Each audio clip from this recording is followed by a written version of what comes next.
So today's going to be the last development config episode before we dive back into game dev. We're close. We've almost got our environment set up. So what we've got from yesterday is we've got NeoVim here in Windows now, as well as we can tab over and run our game. Not like that, but like this.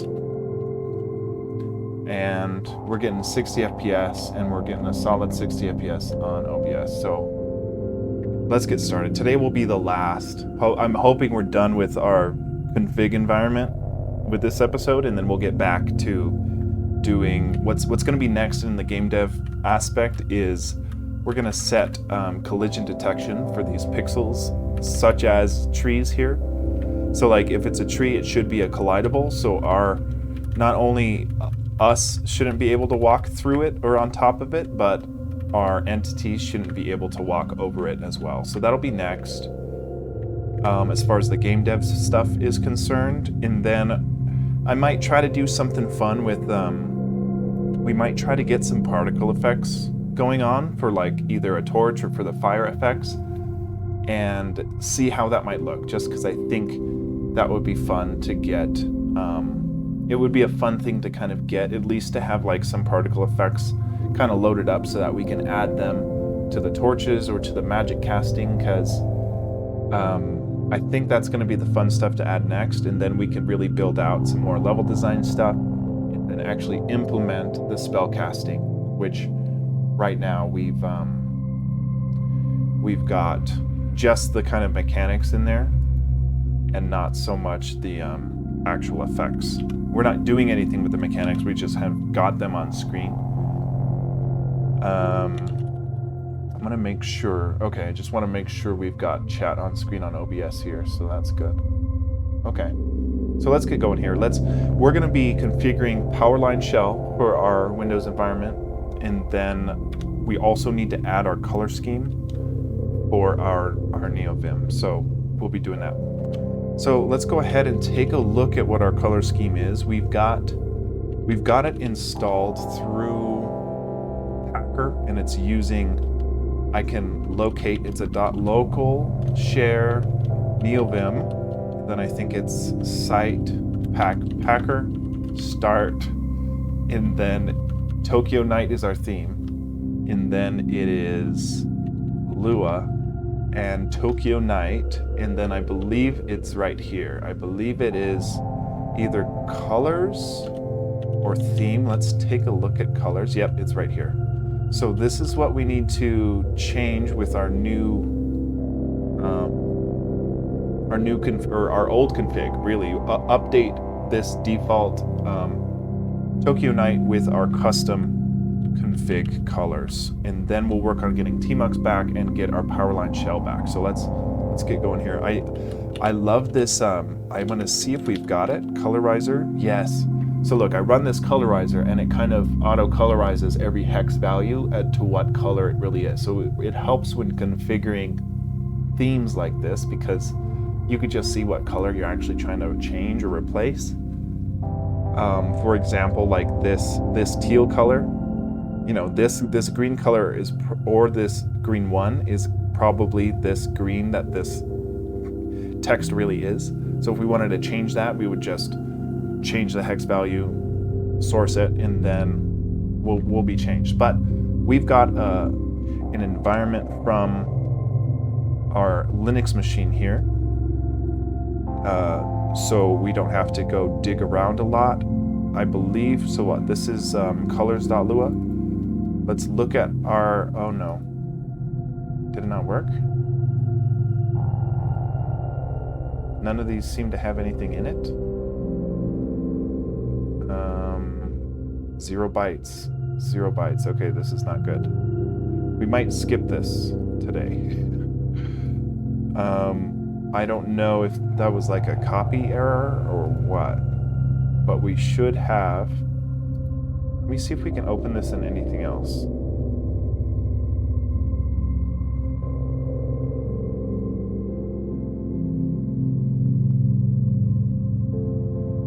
We don't really have anything to open this, like other than text edit. So it's looking like this isn't right.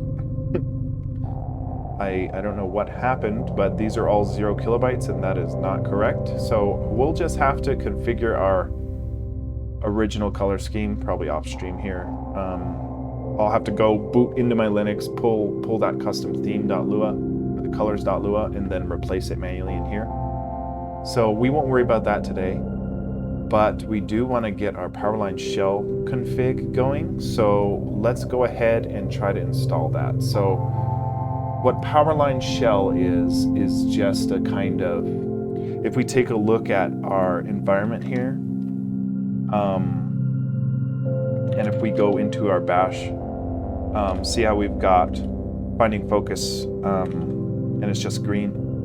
And if we were in Git, it would say nothing different. It would just say the directory we're in, not if we're in a Git directory. So Powerline shell's a way to kind of prettify our terminal here to give us an easier way to see what directory we're in, as well as Git tracking. So if we add files to our Git repo, it'll show, hey, you've got 3 untracked files.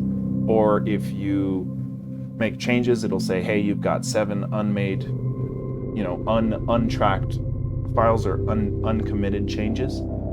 And it'll help just prettify that and help our Git, make sure we're in our Git repo. So let's get that installed here. It should be fairly simple. It's called Powerline shell, and we can see the install instructions for Linux here. Now you install it using pip, or from the Git repo. Let's do the Git repo, and then we need to update our bash RC to include Powerline shell, and then we config it with our config Powerline shell config.json. So let's try to just get it from the Git repo here, and we'll try it. We'll do this, cloning into Powerline shell, then it should change into Powerline shell and set up. Now, we don't have Python, so we've got to install Python. And actually we've got Python 3, we just need to explicitly say Python 3, and then we should, no module, setup tools, okay. Do we not have Python 3 in this? We've got Python 3, so no module named setup tools.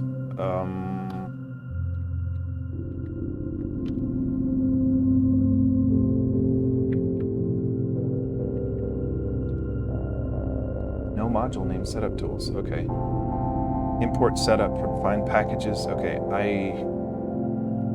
We're missing like some dependency, I guess. Oh God. Let's try from pip. We'll do pip install Powerline shell. Pip not found. Let's get pip, Jesus. Okay. Python 3-pip. Then what we will do is go, oh my goodness. Okay, I don't like this.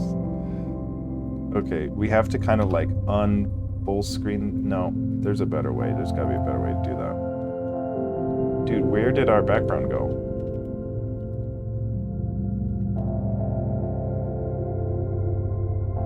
Our desktop just disappeared. What?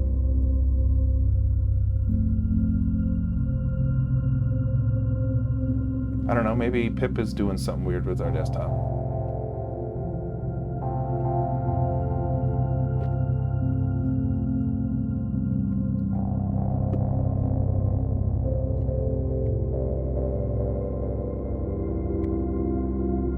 Hey, shout out to Holden if Holden's watching.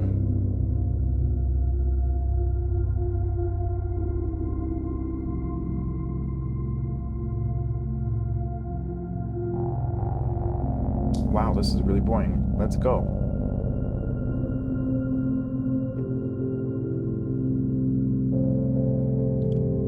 I'm hoping our background comes back. I mean, I don't know what. what happened.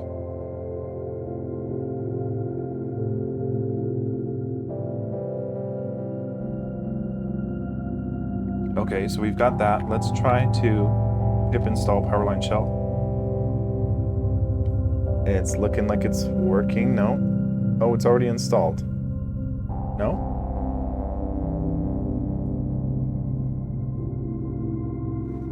The script Powerline Shell is installed in local bin, which is not on path. Consider adding this directory to path, or if you prefer to suppress this warning. Okay.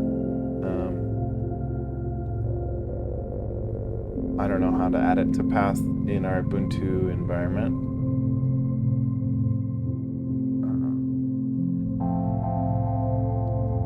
Let's see if the documentation's got any log. Dude, where did our background go?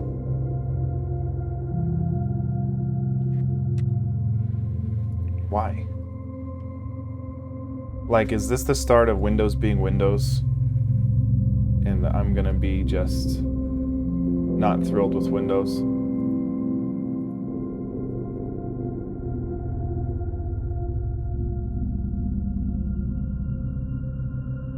What happened? I couldn't tell you what the heck happened. Is there a restart desktop? I mean, I guess if we Control-Shift-Escape, we can go reset our File Explorer, and maybe that'll reboot it. But we're not even running File Explorer.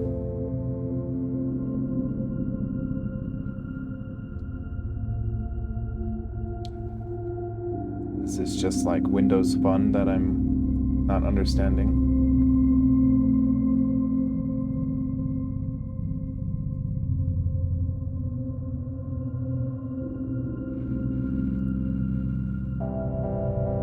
Let's try this, and let's just task manage quit our File Explorer and see if that fixes our background, which it did. But, I mean, it shouldn't just disappear like that. Did that? Okay, we should have our bot still running. Yeah, we've got our bot still running. We've got... What was that? Shadow Mew? That's what that is? That's sick.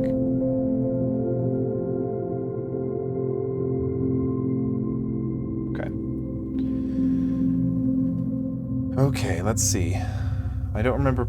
I mean, I remember Powerline Shell being a lot easier to install than this. For whatever reason, Python just isn't working. Like, if we just run Python 3, do we have it?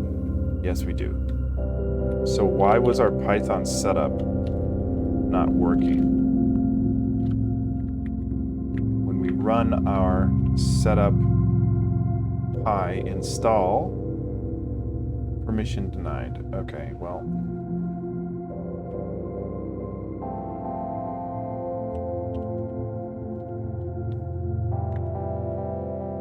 Gotta Ubuntu sudo this action. Okay. Let's see.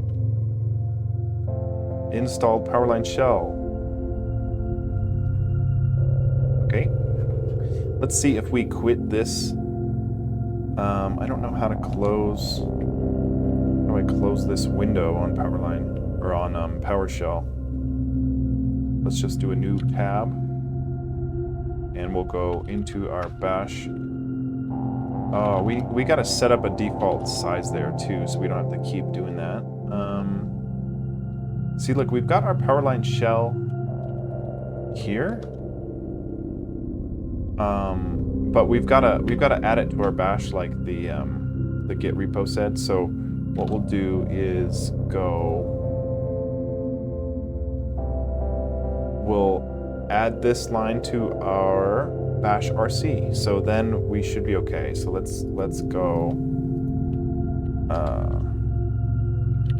We'll nvim into our bash RC, which was, oh, it was right. It was just taking forever. Okay, and then we're gonna paste this here. So what this is doing? What this is doing is just saying function updating our PS1, which is how our terminal prints out what index we're on, and we're just using the power. I don't know what this does, but this is how Powerline Shell is configured. So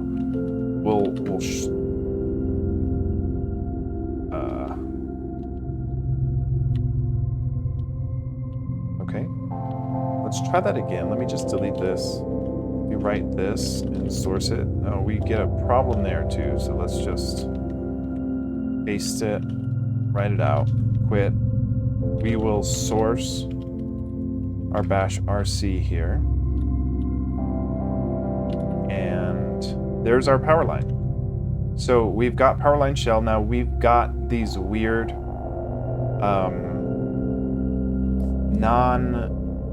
non-characters, like we should, to fix this, we've got to actually add a Powerline friendly font for our environment here. So what I'll do is under our Windows Powerline Shell, let's go look at appearance, font face. Now we need a Powerline friendly font face here.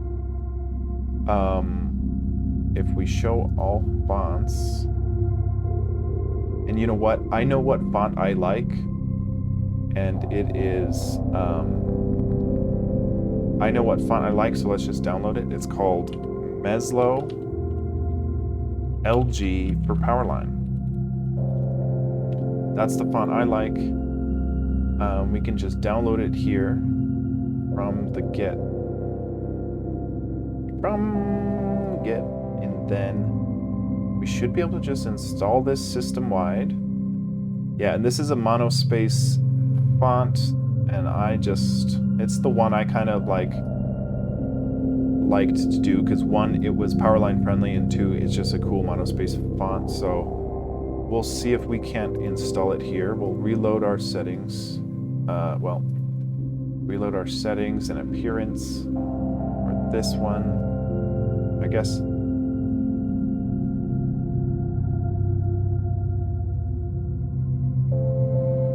Okay, let's see. Oh, look, I saw it. Meslo for Powerline. So we save that. Now I'm hoping, yeah, check that out. Now we've got our Powerline.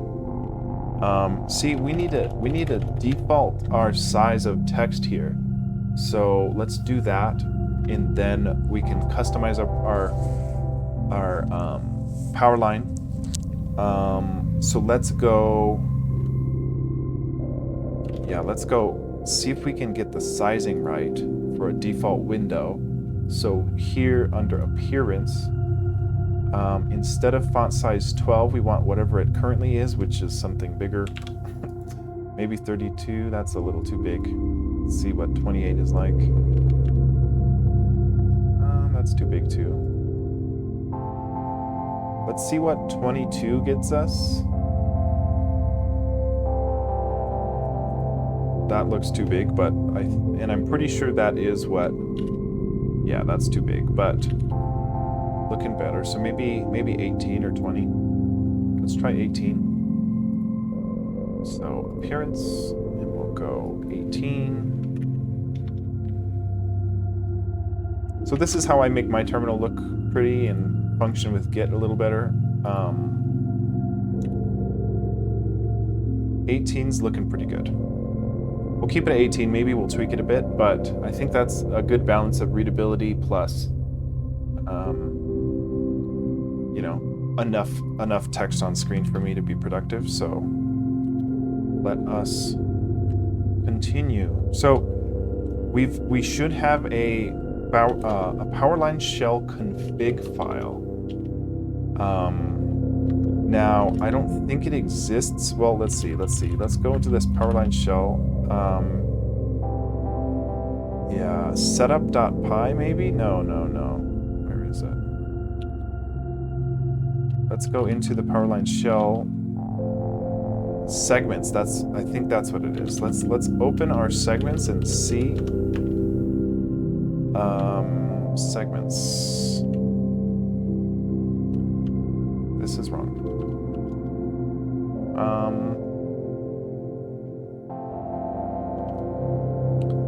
Let me see. I know I've got I copied our Powerline shell config. Oh, it's okay. There's this is a little different. It looks like we've got a Powerline shell folder with just a .config and a theme from our old setup. So let's see if we can find where that is here. Powerline shell theme. Okay. We might overwrite that theme, but then we're not seeing where we actually config our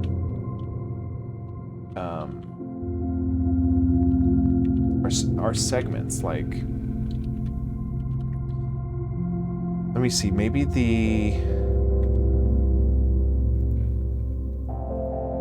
this says config file. Okay, let's do this and then get our default config here, and then we'll see.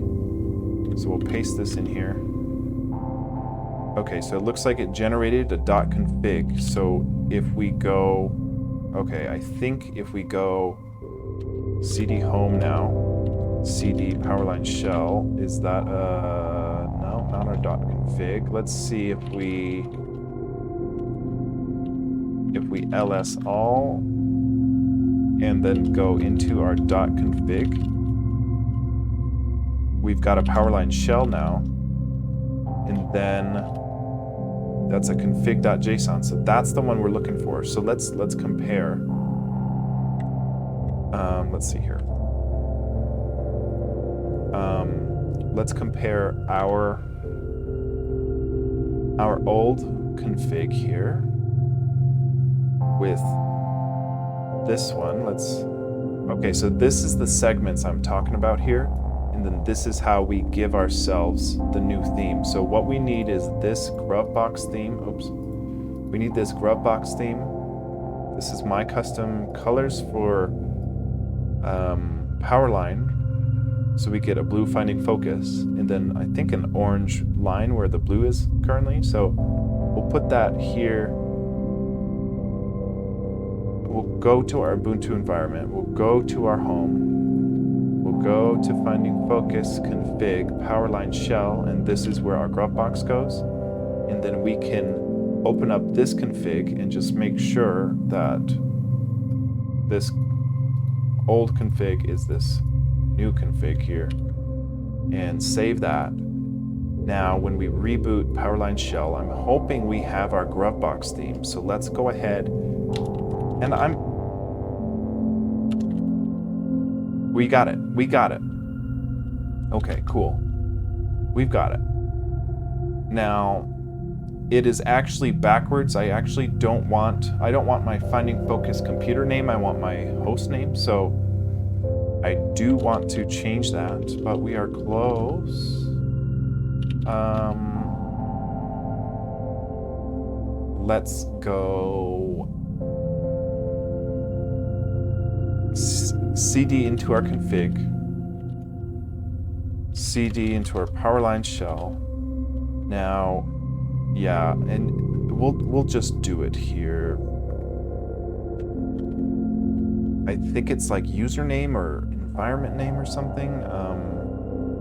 If we didn't just willy-nilly delete that old one, we would be able to see what the old host name was.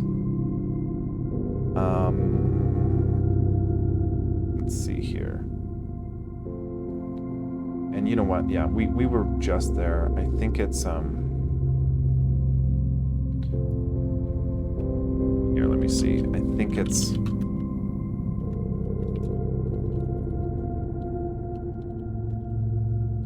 I want to say it's username here instead of host name.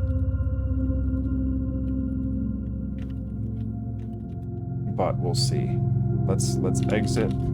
Let's bash. There we go. We got finding focus. Okay.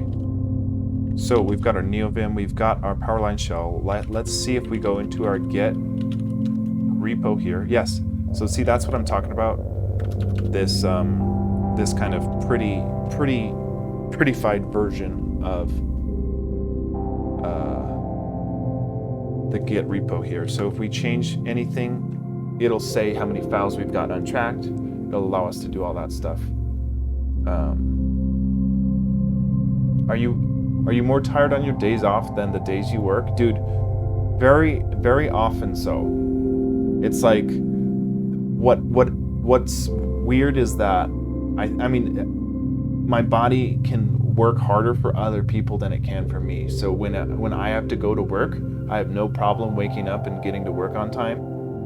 But when it's for me, my body's like, nah, dude, you're dead.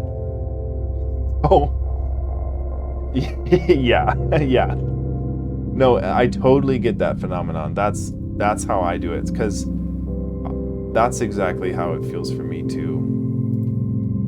And then it sucks because then it's like by the time Sunday night rolls around, I'm like recharged and hyped, and then you've just got work in the morning. So it's like, mother. We're gonna go up to 20, I think. Just because I don't want to squint. I don't want to squint. Okay. That's probably too big, right? Let's see. Yeah, that's kind of big. And we don't have our yeah, let's split the difference there. We'll go to 18.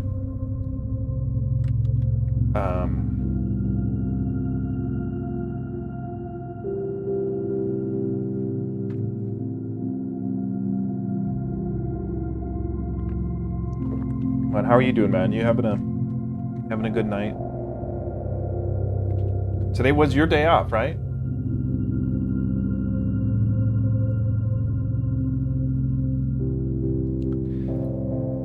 I'm gonna change. I don't like. I want my finding focus to be bluer. It's kind of like. It's kind of a neutral kind of blue. Nice. Hey, that's cool.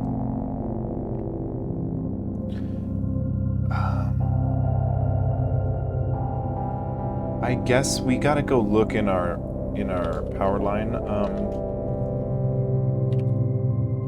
config here.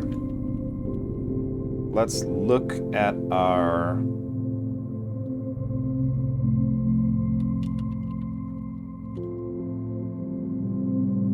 I guess it's in Grovebox. Okay. I remember having a tough time getting the colors right in Grovebox. Your left thumb? Why your left thumb? That's your scrolling thumb, isn't it?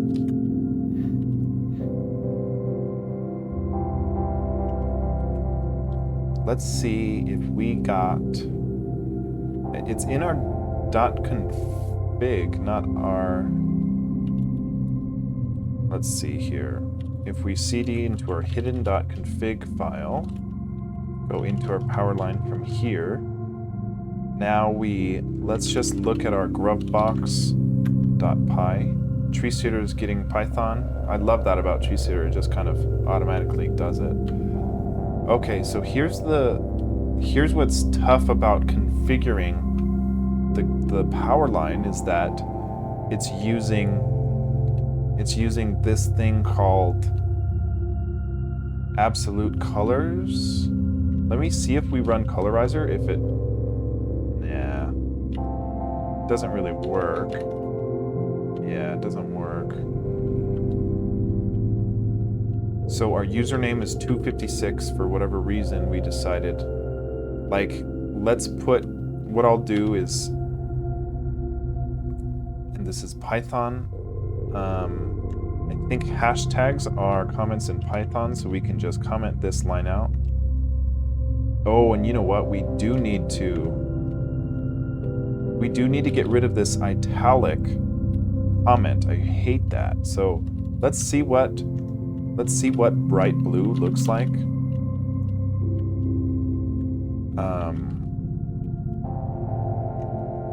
For our power line config. Oh, yuck. It's the same color as our background.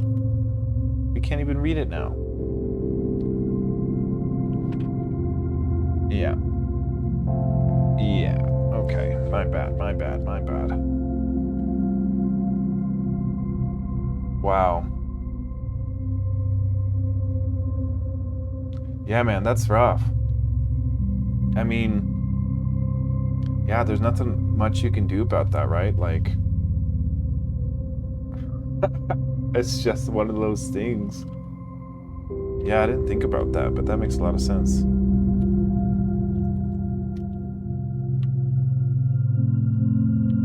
Let's see what this neutral blue looks like at 66. Let's turn it to neutral blue.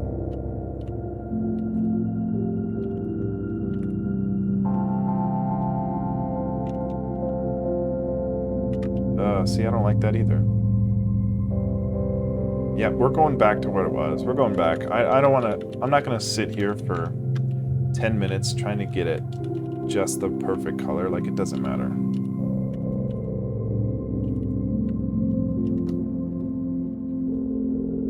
Okay. I like it like this. This is how I wanted it. Yeah. Yeah, I mean, that's not a bad... You know, I mean, I guess if you notice it getting worse, right, then you might need to switch something up. So it's like, if you can kind of tamper it down, you know, getting it tended for once a month, and that works for you, then cool. But, you know, definitely keep an eye on that, because that's going to be bad if it gets worse and you don't switch anything up. That could be really bad. Okay, we've got Powerline Shell, which is nice. Now, let's get our tmux. Let's see if we can install it without any help. What, you don't like this? Let's go sudo apt get install tmux. Look at that. We got it. Let's do tmux. Oh my, we got tmux in like 2 seconds. Yeah. Yeah.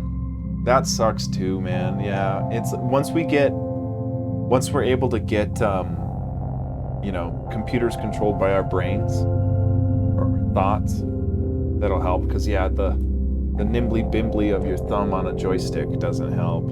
Like, you know, double dash is gonna mess you up, but you're not about to stop playing double dash. Okay, we've got tmux, which is cool. Now, that's great. Let's do our tmux conf. So this is another thing we've got saved from our old setup here. Now we've got, I believe, oh, it was right there, tmux.conf. So let's take a look at it. Come on, dude. You can't just open up. And why can't I open this with anything? Like, why would you just if it's text, open it in text editor, man. Like, don't make me tell you to open it in text editor. Jesus. Okay. So we've got a couple of stuff on our tmux conf. So we've got a couple different bindings for resizing our panes. We've got setting the default terminal color, so we get our NeoBim colors. We've got setting the name and the date for our bottom right there, and then we've got making sure our prefix is CB, which it is, setting our clock style, and then binding our split window commands. So we're just going to take this .tmuxconf and put it in our root directory here, and then I think it'll pull it. I think that's how it works. So let's see. We should be able to just take that tmuxconf. Oh, did I rename it on accident?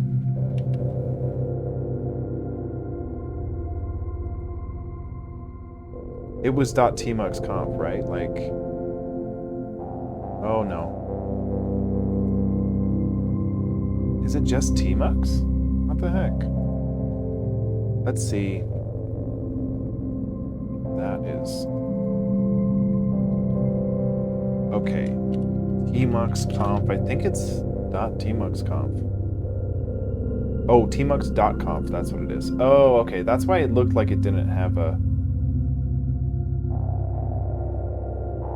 .tmuxconf. Okay, I think that's right then. So we should be able to just copy it and put it in our Ubuntu config file in our home here, and putting a .tmux. No, what are you doing?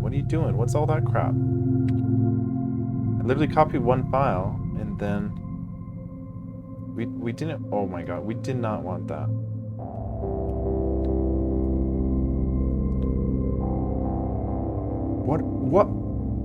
What did I just do? What? Okay, I'm hoping nothing is broken, because that looked bad. Oh no. Dude. Did we just lose everything? Dude, okay. Let's calm down. Let's assess the situation. Let's go and undo what we just did. And it looks like we can. Dude, did we just break our whole fucking config?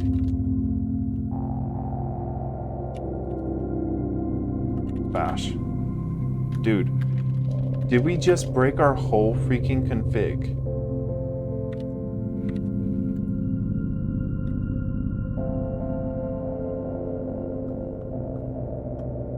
Let's go to our recycle bin.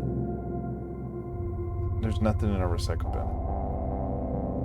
Dude, what just happened? What just happened to us? Literally, what just happened to us? I tried to copy and paste just the conf. It started copying and pasted a bunch of folders, so I stopped that command. I hit Control Z, and then now everything's broken. So what's the redo command so I can undo my undo?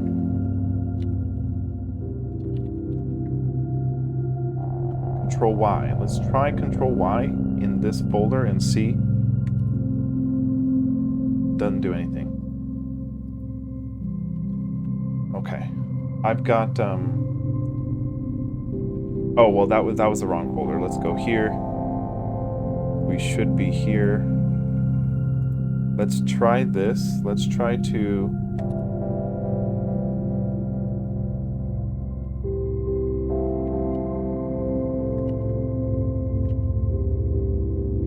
okay, this is really confusing to me, man. How did we just kill our whole setup? Accidentally. What, we need this start? If we take this start, will we... Because that's what we deleted, is the start folder. But why? We'll just see. Hopefully this gets us back. I'll be super upset if we just deleted our whole config and we can't get it back. Like, what just happened? And maybe it's like we got a redo packer or something, like, for whatever reason.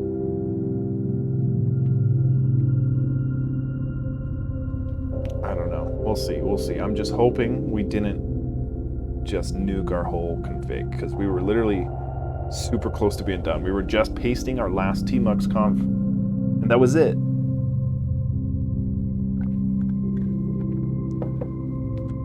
So at Costco, they've got the Wise Pies frozen pizza. They got the green chili pepperoni ones, which are really good. But then they got this like pesto chicken one, and it's so good. It's really good. Like, I'm gonna go to Costco tomorrow to get that. It's really good. I think it's like $10 for two of them, and they're small. So it's like a $5 frozen pizza that is like this big, but as far as frozen pizzas go, it's like there's nothing better. Okay, bash. And we're busted. We're just busted. Dude, we broke our whole config in all of 0.2 seconds. Or no, we're back. What? Let me try. Let me try. Bash. Yeah, we're broken.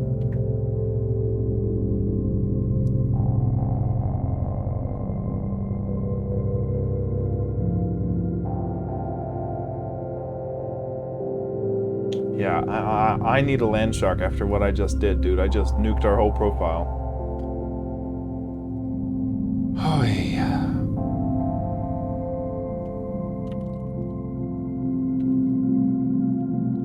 Dude, yeah, everything's broken. Everything's broken, dude.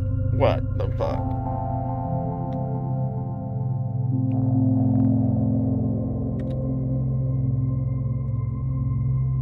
Okay, let me try.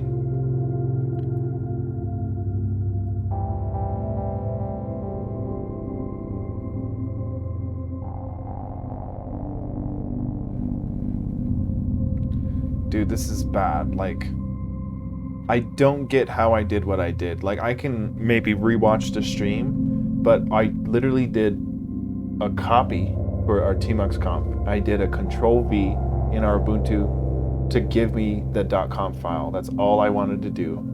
And then it started pasting a bunch of fucking files. So I stopped that. I hit control Z, and then everything broke.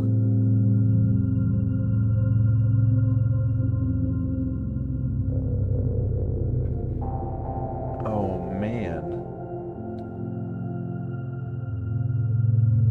This is sad. This is sad. Let's see. We can't even get to our freaking system. Like, we can't do anything. We can't do anything. Import, initpy, import, dude. This is bad. So what? We don't have init dot.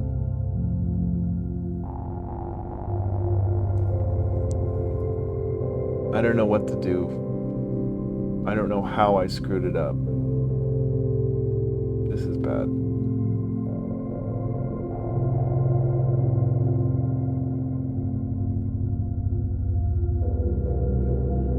Like, all this other crap is... I don't know what to do. This is all new. This is all stuff tonight. So, like, maybe we just delete some of this stuff.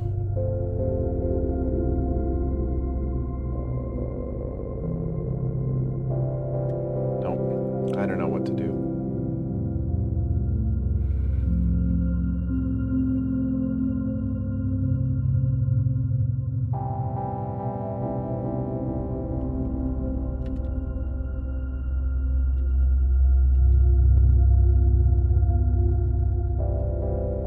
Okay. If we run bash, we crash. Let me see. Dude, we were literally pasting the last comp file for our tmux, and then we were done. And it busted everything. And there's nothing in our recycle bin. And I don't see what's wrong here.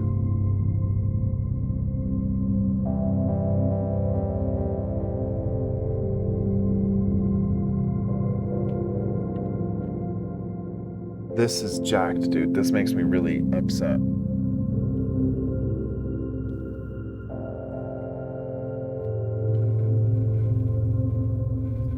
No module named Powerline Shell theme. So it's like Powerline Shell's killing it. So if we change our bash RC, it should stop crashing.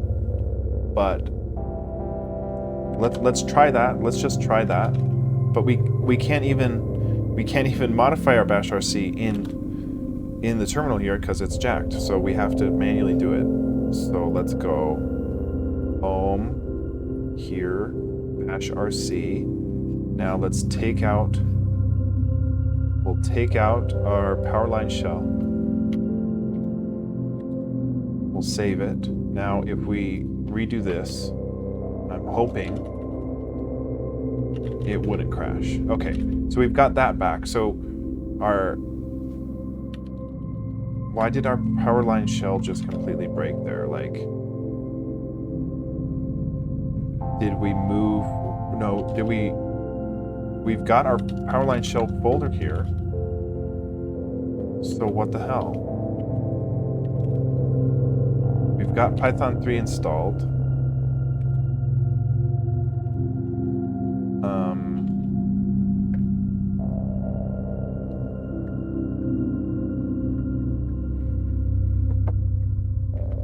Okay, this is bad.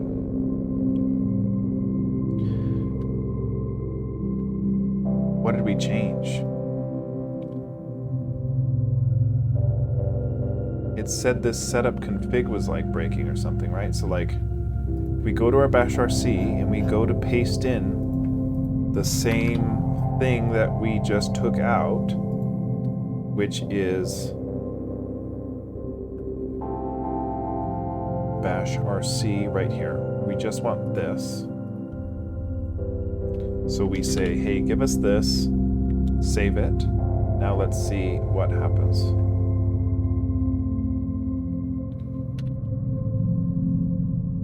Let's actually exit, and then we'll go back into it, and we just crash. What the fuck?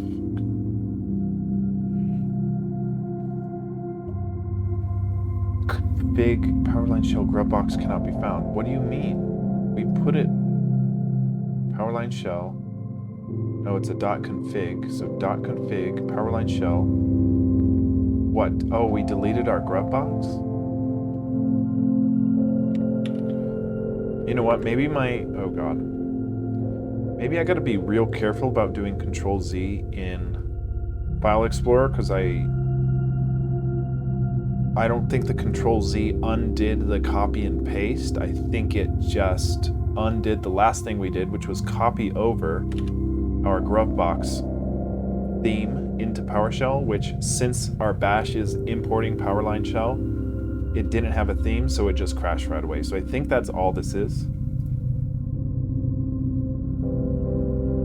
Yeah, I didn't realize that grub box was deleted there, so now that we've got it, let's hope we're back. And then we can just get our tmux conf, and then we're back in action. Let's see though.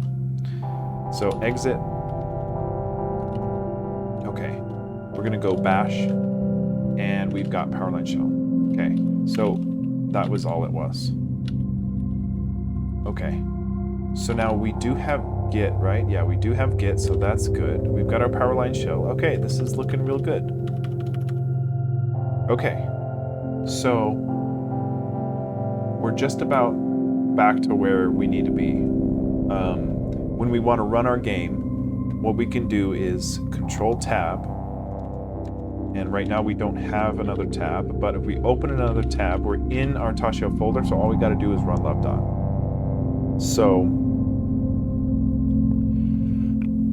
I kind of want to see if I can figure out how to do this within NeoVim somehow. So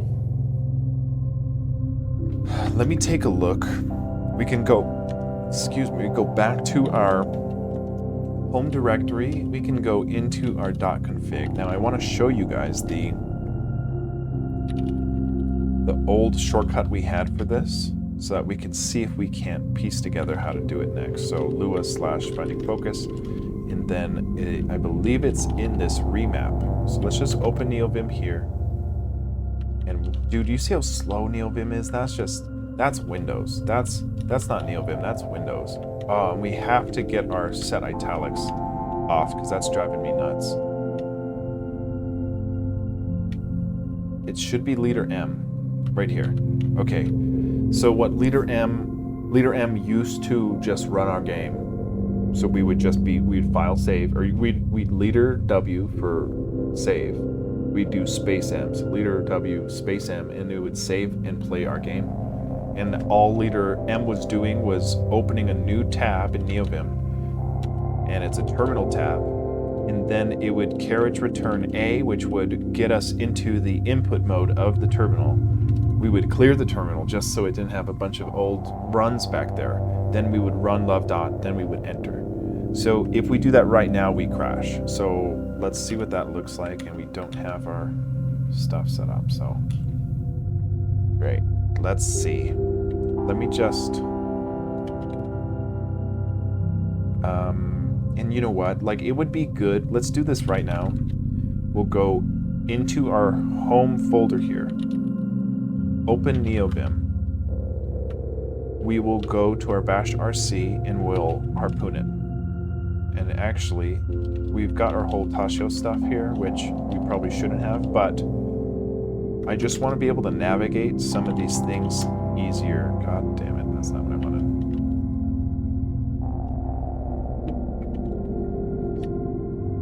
Hey, that's the same exact thing.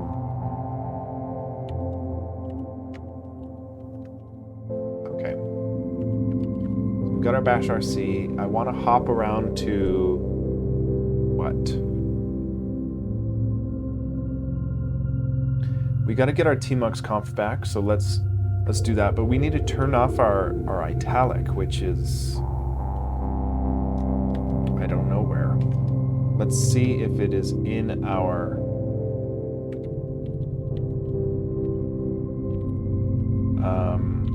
local share neovim site packer start. Now let's see if in our Tokyo Night Lua Tokyo Night config is there an italics? Italics true for comments. Okay, so let's see if it's as easy as I hope it is. All we gotta do is go to the true, change word with false, write it. Okay, quit. Now let's see if we quit. Come on, dude. Let's see. We've got, let's go to where our comments are. Okay, we got it. Comments off, as easy as that. So luckily I knew the default folder for our color scheme, so that was easy enough. So, oh, but look at this. Freaking italic for local variables. Why? We can go back, keywords, also italic false. I don't want italics, dude. I just don't. Okay. Now let's see. Nice. Let's control find local, and it is no longer. Oh, great. Well, hold on a sec. Huh. You know what? We are missing one thing, which our cursor used to be colored. Our cursor used to be the color of whatever text it was on. Now that is not the case. I think it's a Windows thing. I'm gonna see if Windows allows that. Let's see. Windows terminal cursor font color same as theme or something. Well,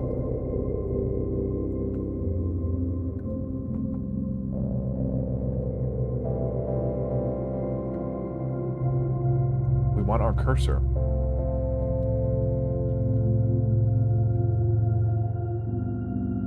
Cursor shape, cursor height.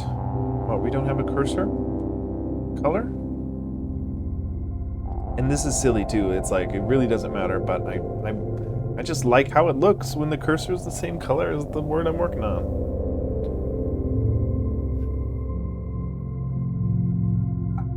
I'm not sure we'll be able to do this.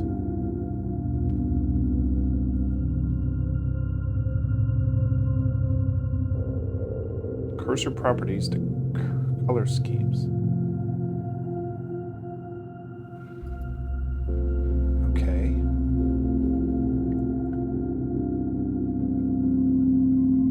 Schemes are colors only.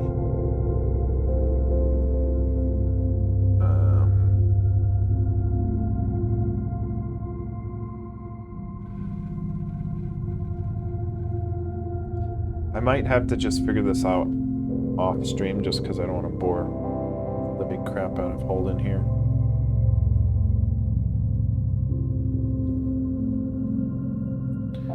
I do miss that. I really liked that look in our NeoVim, so I do want to get that back. I'm just not sure. You know, it could be a Windows terminal thing overriding it. Let's see if there's any sort of cursor settings here. Let's see, appearance, color scheme, but then, yeah, that's not right. We want the cursor stuff.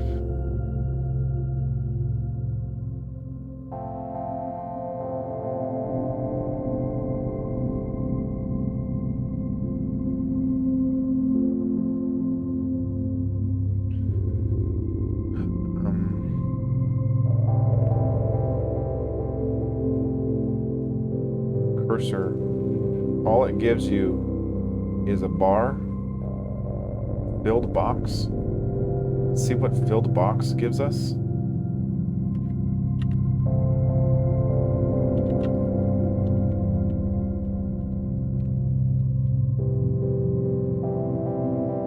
Yeah, still doesn't change colors. Like the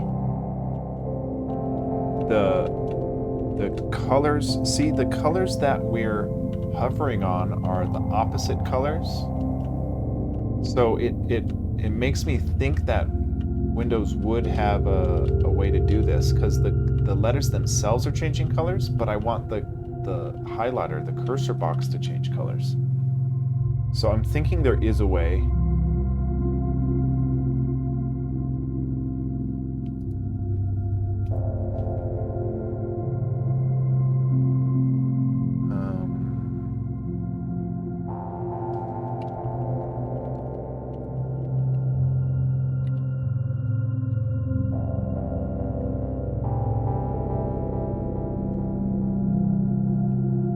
Let's see.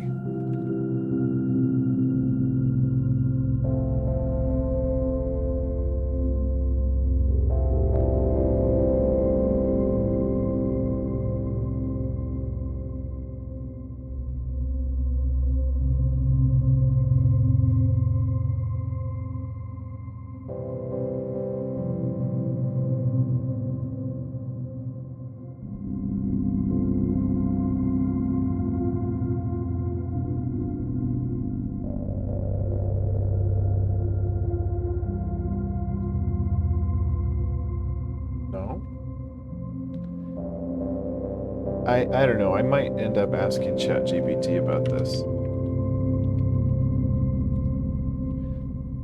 ChatGPT's good for weird stuff like that. It's like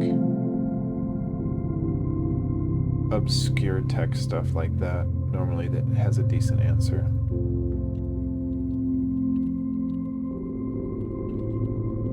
How can I change my cursor color in Windows Powerline or Windows PowerShell?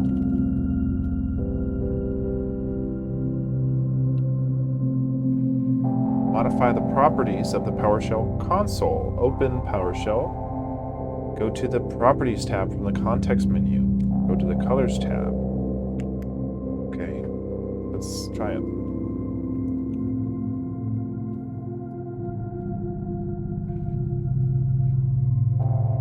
It said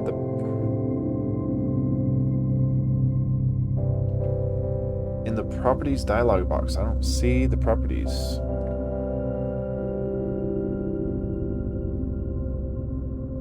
I'm already lost. Like, where's the properties?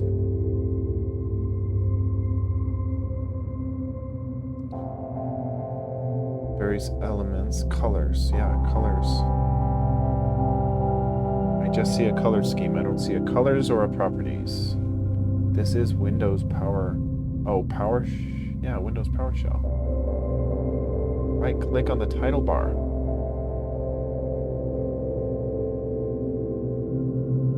And select properties. Well,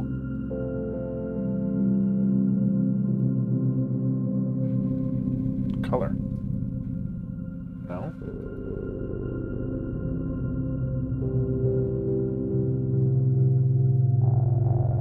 I don't see the properties.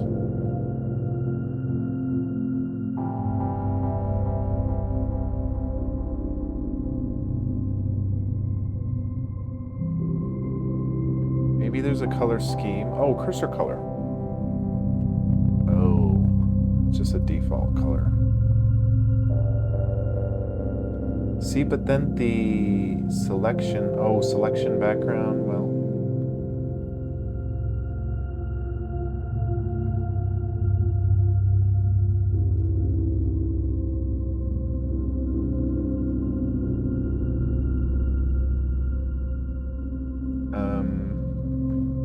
Shit.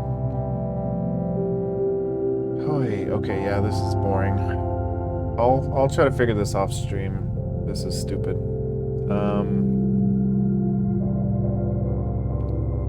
Okay, let's get our tmux conf back, and then we'll be ready to rock and roll. Maybe we'll do our geckos today, our other facing geckos. So let's see. Let's get our system up here. We'll go into our bash. We'll go into our get Tashio. And then, and you know what? I do want to see if I can't figure out how to get our leader M working, because right now leader M does this, which is no bueno. Now, I don't think we can go into our Windows system from our Ubuntu system. And we might be able to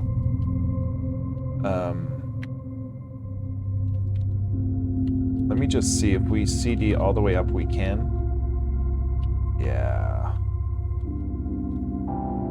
So let's see here how we can mount our Windows drive from Ubuntu. Let's see. Access Windows system from Windows Linux subsystem. Windows Linux subsystem.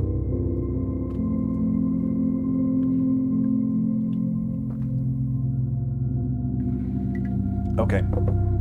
We should be able to pull this off, y'all. We should be able to pull this off. If we can do this, users slash, okay. So if we go and we CD up into our mount, our C drive, users, and then put in our Paul, and I hate that we have a space there, and I hate that it's Paul and not Finding Focus, but okay, we have to literally do we have to do a quotes or some crap? Yeah, we do. Okay, but that gives us access to,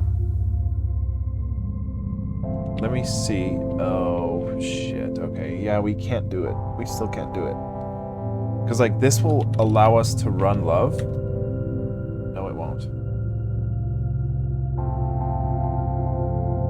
Yeah, it still doesn't allow us to run love even. So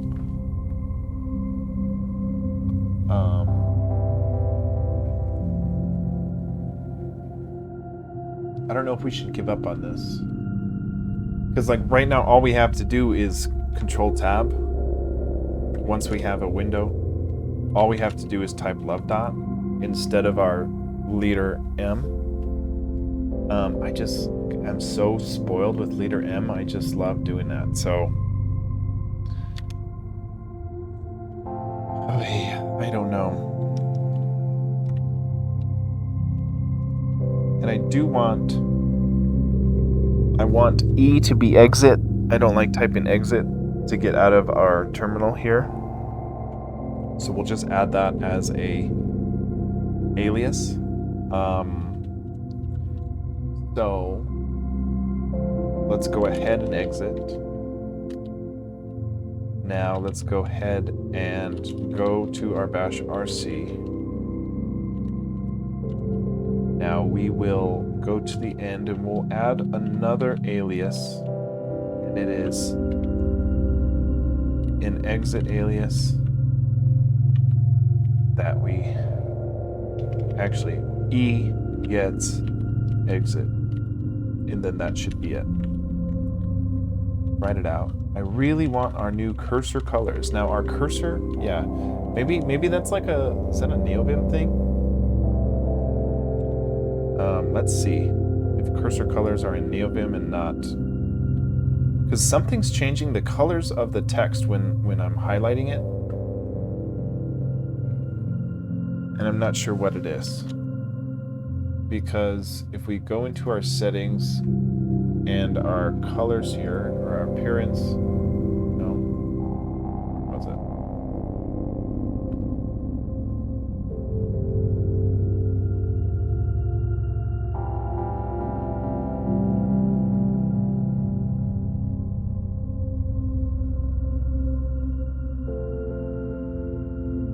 We're close though. We got our power line shell back. You know, we need our tmux comp, and then we'll be really good.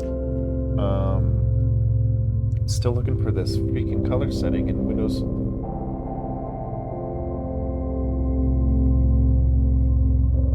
So in color schemes,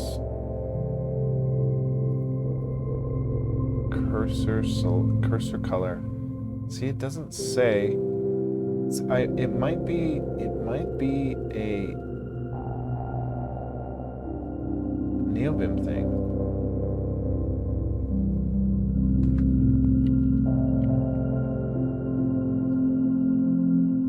We're so close to getting back to game dev. Let's see. How do I change the cursor color in NeoVim?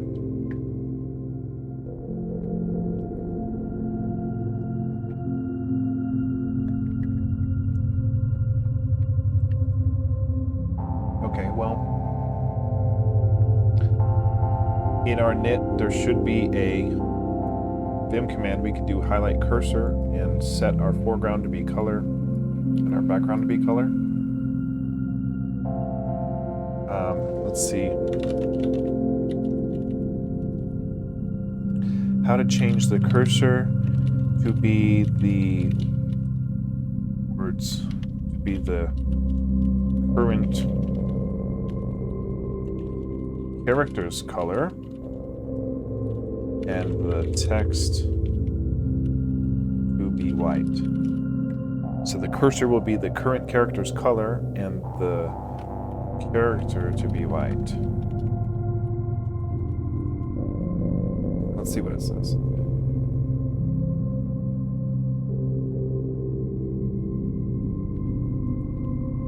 Oh, I don't like that. Okay.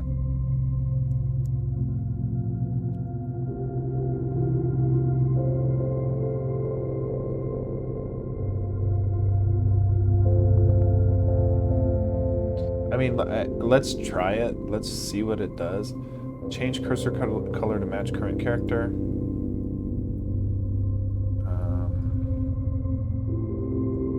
I don't know if it knows what the heck I'm asking for. But we'll see. We'll see.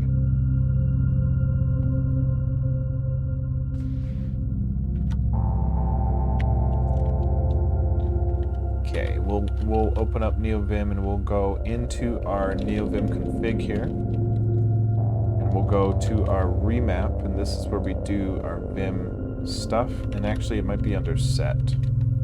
We don't have set. Okay.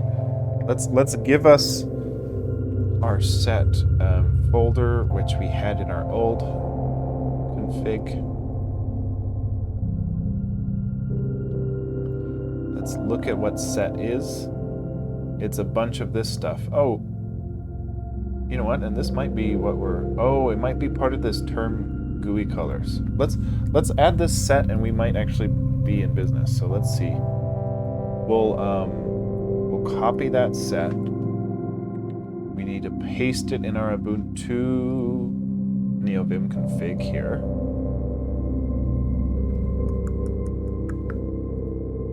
Okay. Config NeoVim Lua me. Okay. Paste set. Now in our init we need to require set as well as remap. So we'll go require findingfocus.dev. Now hopefully that's all we need. Let's see. Go here. Let's just minimize these and we'll go back here. We'll exit NeoVim, we'll reset it. And let's see here.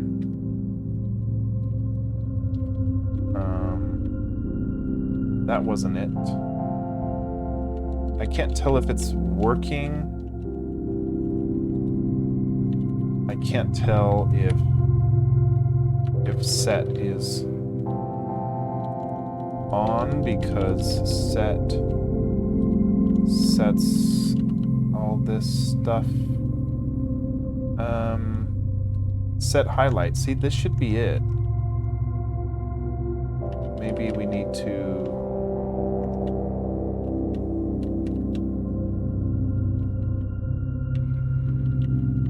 See, and that gives us our relative line numbers back, so that should be it.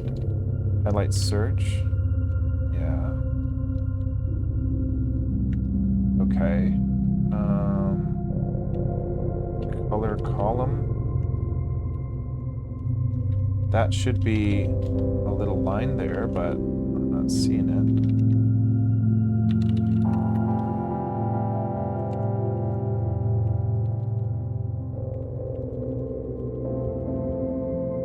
There's our color column. Yeah, that's far. Okay. Well, our set is working, but it doesn't fix our problem. Let's see if what ChatGPT said might help us, but I doubt it. Smart indent wrap. See, I think it's this. Set highlight. Let me see what that does.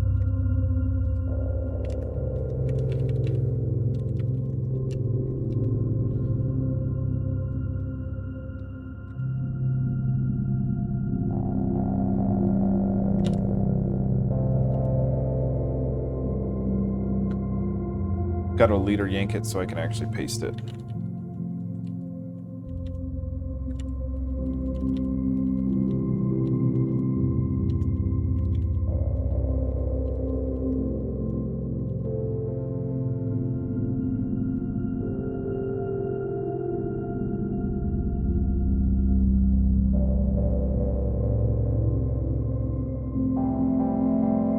You know what? We got to get better at this.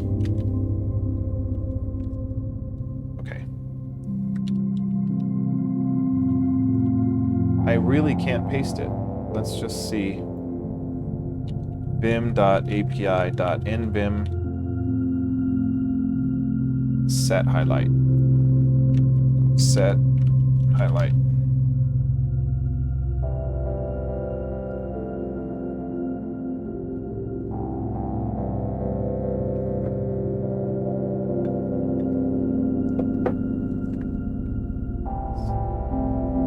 This auto command before loading your color scheme.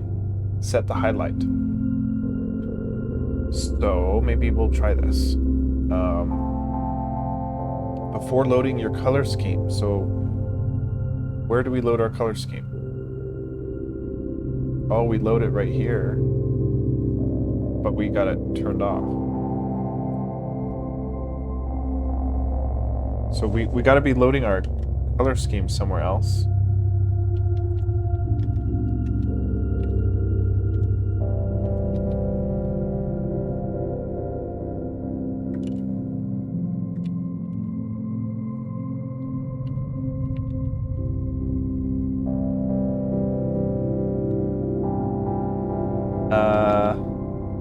Let me just NeoVim here and try to search for Tokyo Night. I don't know where we're loading our color scheme, but if we can just change our background color before we do that, we should hopefully have that updated cursor color.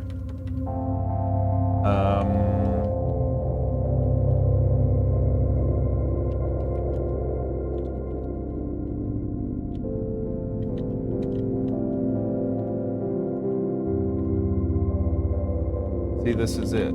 Okay, so we just, I think if we can set our theme after we set our highlight, and maybe that will break everything. Let's see. Yeah. Okay, that doesn't change the cursor color.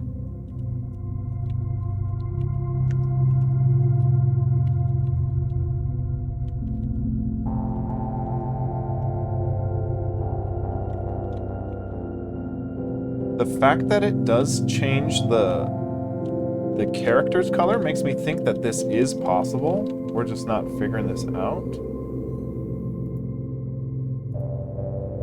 Let's see, the internet just told us. No. Put this command before loading your color scheme. and it is tab line, tab fill, tab line select.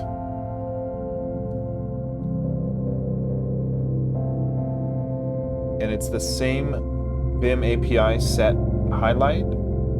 So maybe we do this, I don't know. Let's literally try this like he says here before, or she says, right before this call.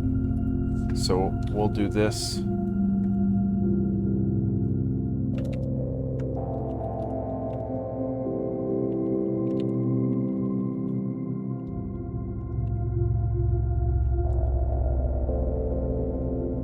It didn't change it.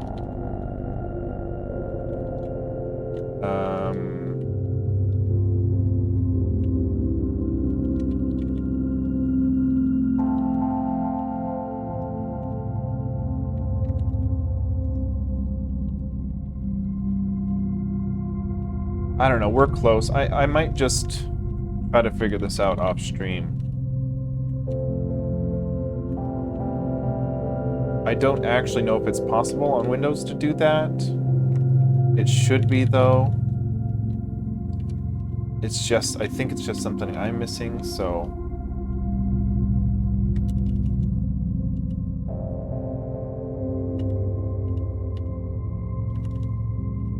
Okay, and I think I'll brighten up our comment color. It's a little hard to read the comments. So if we wanted to do that, all we've got to do, and let's see if we can't go to our...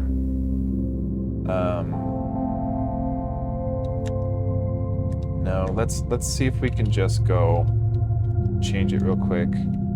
It's in our .local share site packer start, and then it's our theme, and it is our Lua, and it is our theme, and it is our colors. Now if we colorizer here, we can see,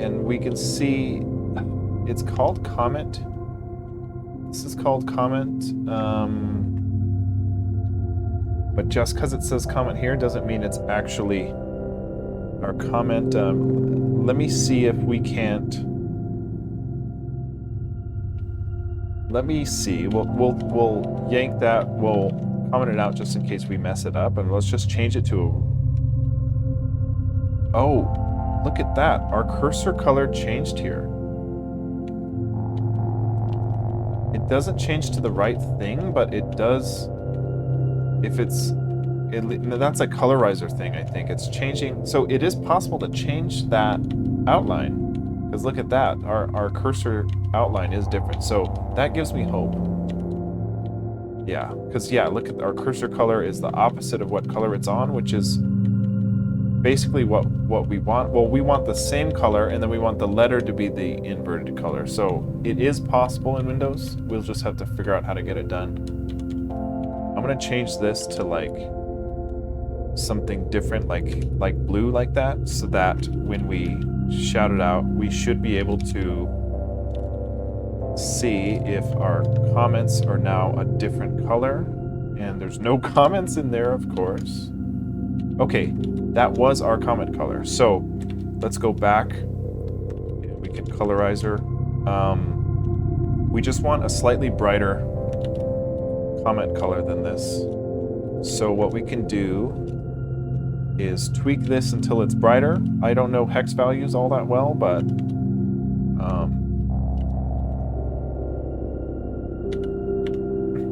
I'm not gonna... Yeah, I'm not gonna play this game. Let's keep this just in case we screwed up. Let's take... We just want a lighter color for the comments here. So we'll go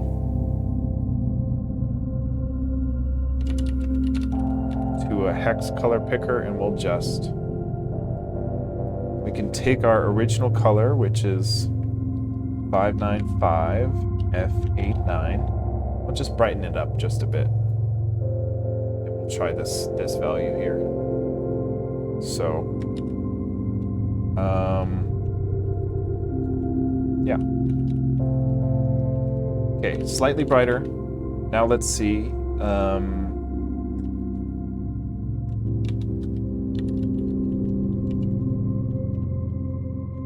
That looks dark. Looks dark still.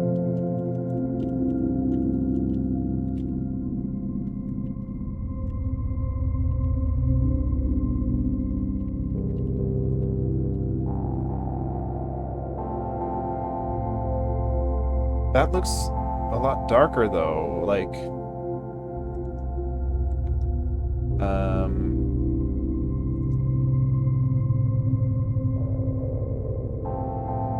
let's try this.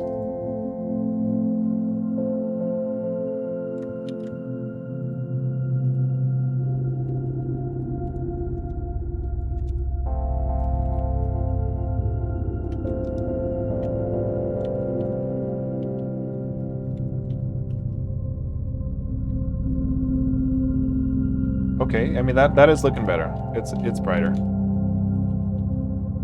Yeah, I'm liking that.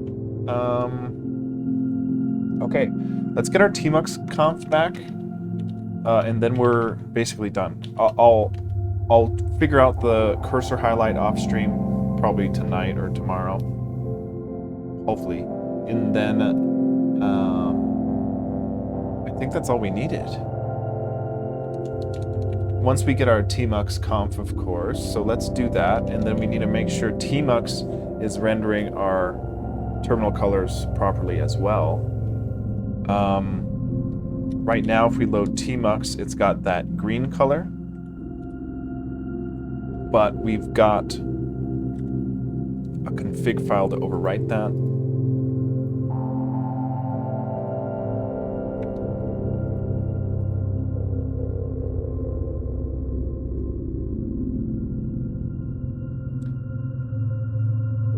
This should be it, a .tmux conf. No, this is where we messed up our build, so I'll be careful here.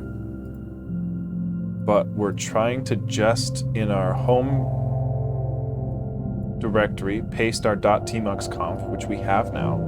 So if we ls-a, we can see that we've got a .tmux.conf, so let's go in there and see what's up. Those are all our tmux configurations, so that should work. And we are changing our default terminal to use 256 colors, so that we should have our colors. So let's go ahead and try to do a tmux with a new session called Tasio, and it's not setting our tmux. So maybe it's literally that, like, the documentation just says a .tmux conf, and we've got that, so I don't get why.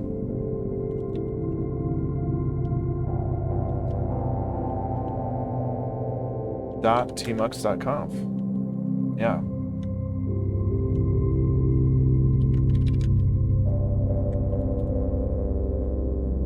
Okay. I want a blinking cursor too, so that's gonna be somewhere here.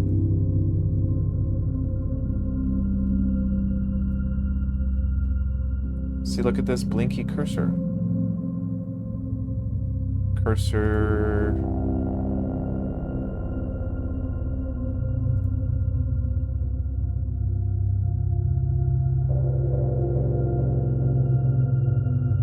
I don't see blinky cursor. Oh, see, I don't want that.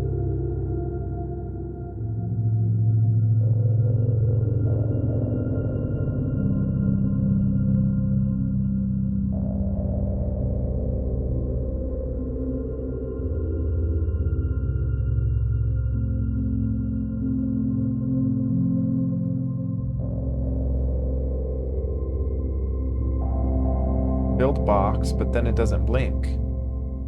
It shows it blinking here, which is, I guess, for like the command prompt. No, it's still. Okay, why? Oh, that was in different. Okay, well, it's not blinking though, so I don't know what it wants from me. I'll have to figure out blinky cursor and color cursor. And then I don't know why our tmux.conf is not being loaded here. Let's see tmux.conf and see what it says. Editing a text file, it's a .tmux.conf in your home.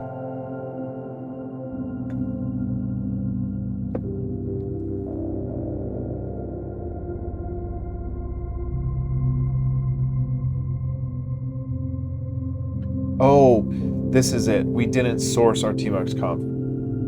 Yeah, we've got to do this. Yeah, we've got to do source file and then our .tmux.conf before it would enable it. So I forgot that, and there's no reason it makes sense I forget that because it's like the most annoying thing you got to do with tmux. So you have to say tmux space source file and then go into your tmux and run it. So let's just run that. Okay, now let's do a tmux new session. Okay, well, let's tmux attach. There we go. Okay, we've got our tmux.conf back. So now we've got our date and time. That's perfect. That's exactly how we like it. And then if we full screen it, it still looks good. Yeah, that's exactly how we like it. So nice. Then we can rename the window, say this is config time. Cool.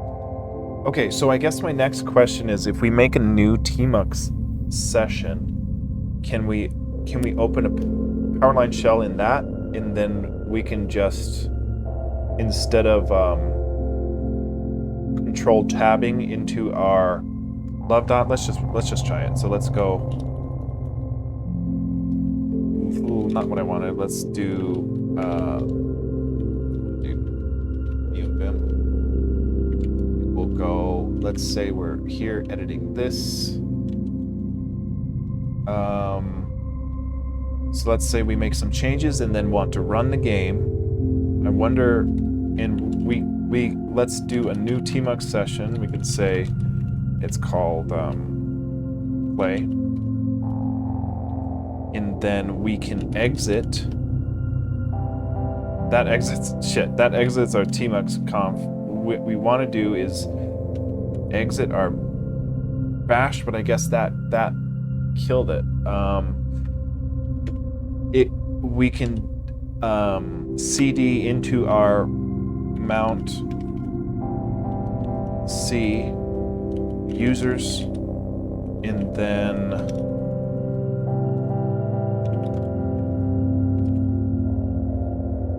but we still can't run love here. I was hoping we can kind of get it configured there, and then we can just go to our last window, which I'm forgetting how to do now. Oh, I think it's, yeah, okay.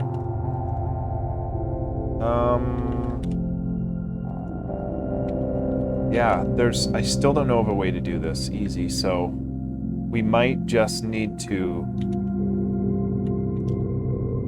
let's say this is our main setting, we blah blah blah, do some changes, then we'd have to tab over.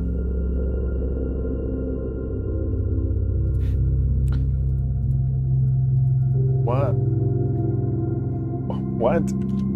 Dude, get me out of here. What are you doing to me? Let me leave. This is worse than exiting neovim. What is going on? Why are you...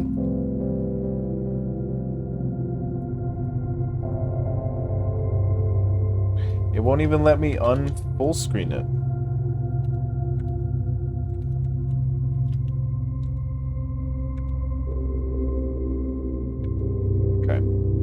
That's ridiculous. Okay, we're basically done though. We're basically set up. So here's what our setup looks like. Our PowerShell brings us right here, which we can go ahead and play our game right here if we want. It runs in 60 FPS. Pretty awesome and stable. Now, if we want to go edit stuff, we can make a new tab. We can go into our bash, which automatically loads our Powerline shell. Now we can go here, into here. We can make a tmux, which we've already got a tmux, so we can just attach to it. Now we can do all our editing here, and then as soon as we're done, we control tab and then run our game. So it's a little weird because we have to switch out of our bash environment, because if we run love in our bash environment, it's not optimized for graphical applications, so it just runs really slow. But on top of that, we aren't even able to get love running. So like if we do our old, we used to do leader M and just play it here, but it's not our ALSA. It looks like our ALSA lib is not. apt install ALSA lib. Let's see. It's not called that. Let's see what it is called. Let's just. I really want to see this. I really want to.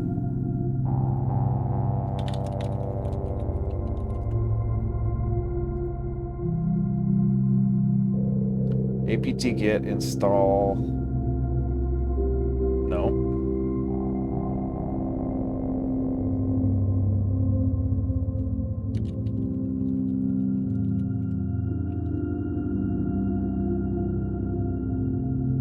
Really? Sudo also mixer. Is this not what we just tried? apt get install. Oh, we did also lib. Let's try this.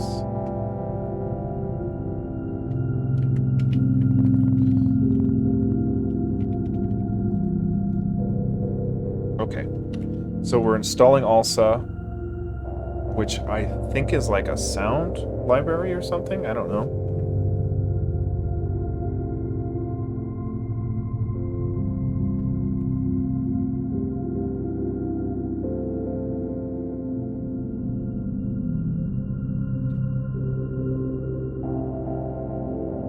Okay, now let's try running love. No. ALSA lib cannot find card 0. I don't know what this means. XDG runtime not set in the environment.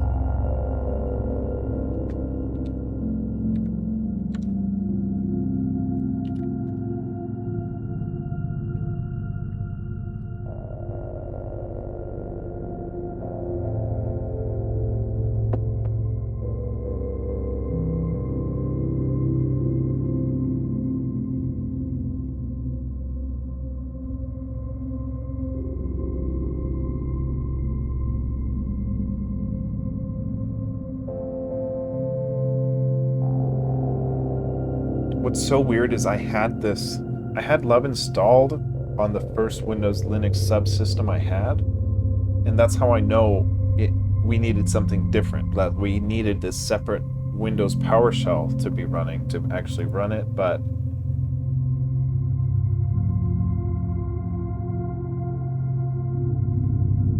it just kind of bugs me that it's not working even though we're not going to use it. I just want to prove to myself that it's slow and that we don't want it.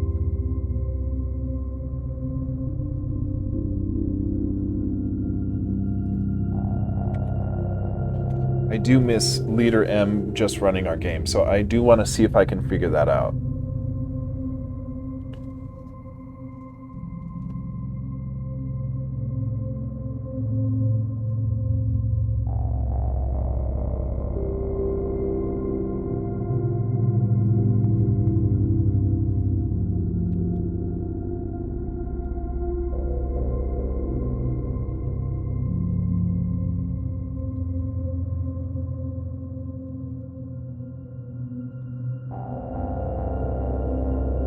See, in this, we can only really install 11.3 instead of 11.5 love, which I don't really get why that's the case. but it doesn't even run, so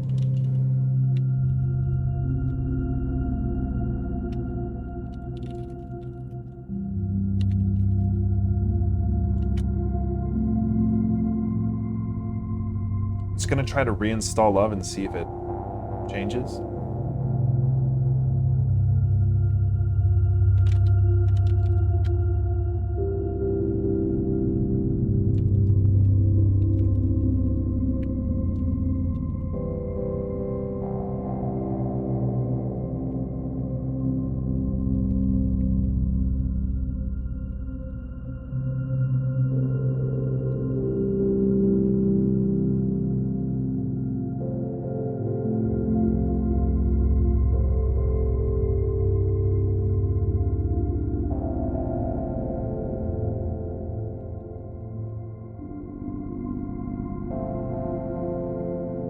Okay, so that's just, okay. That might be right. Let's see if we have a Love version. We don't have Love version.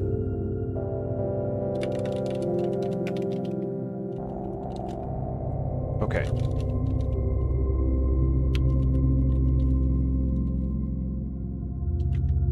Reinstalling Love, let's see.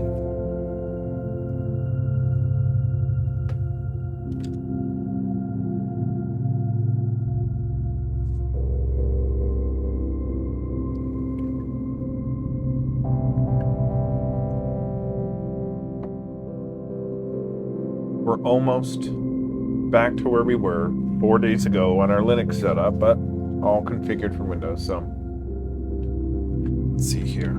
Love dot can't. Okay.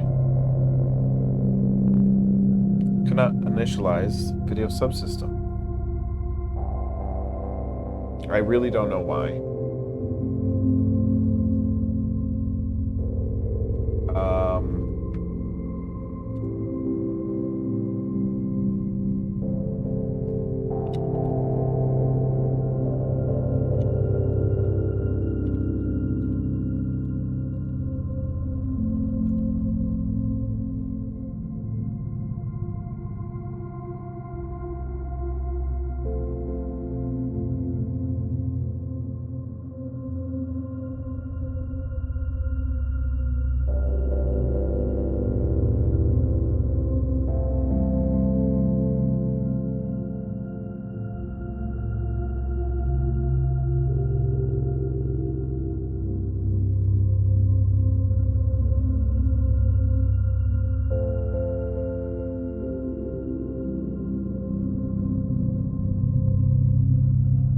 Use the app image version. Let's try that. Yeah, let's try that. App image version. Yeah, we should do that. So if we just download this into downloads, and what we'll do, we need to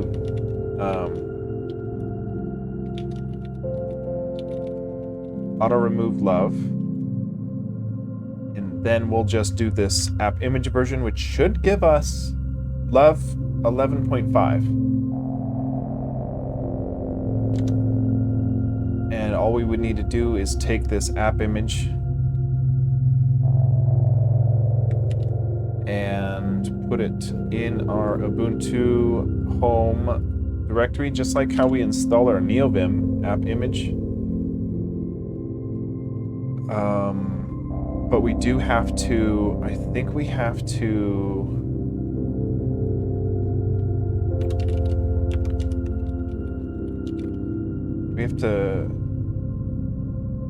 we just run it, or how do we?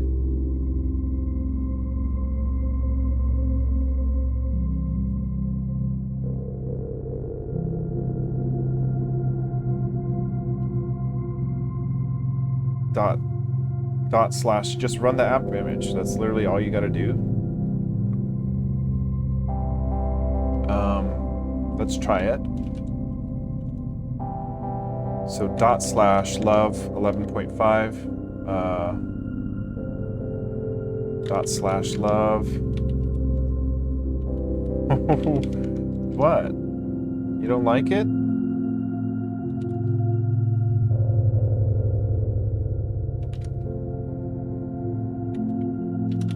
Oh, it's got different.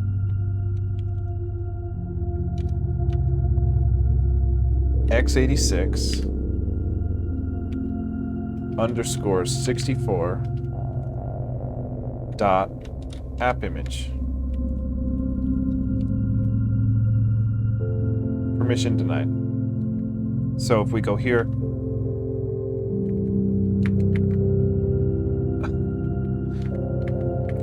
God dang it, okay. Sudo dot slash.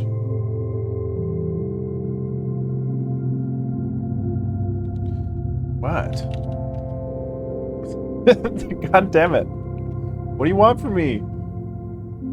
You can't just run the app image? And what is this zone identifier?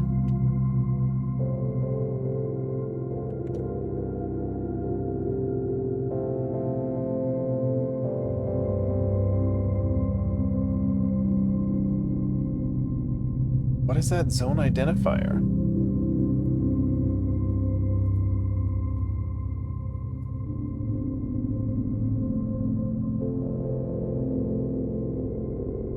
Yo, what is that? Is that a emote from someone else's channel? What is that thing?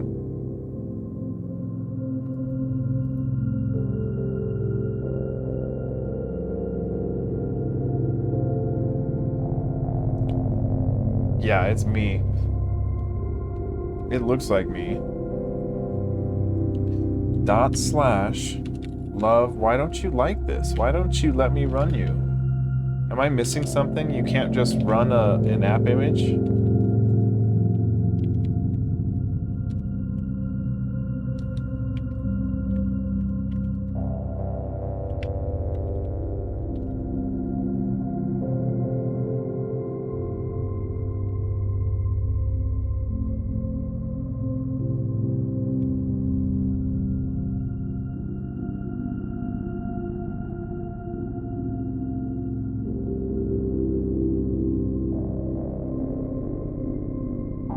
I've never seen that. You can't run SU?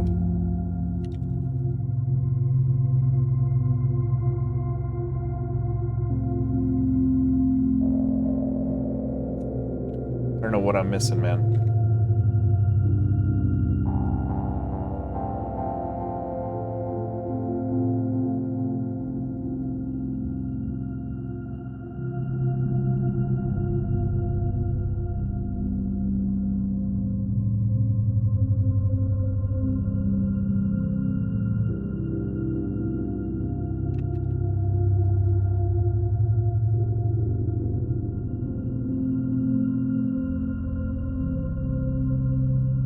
chmod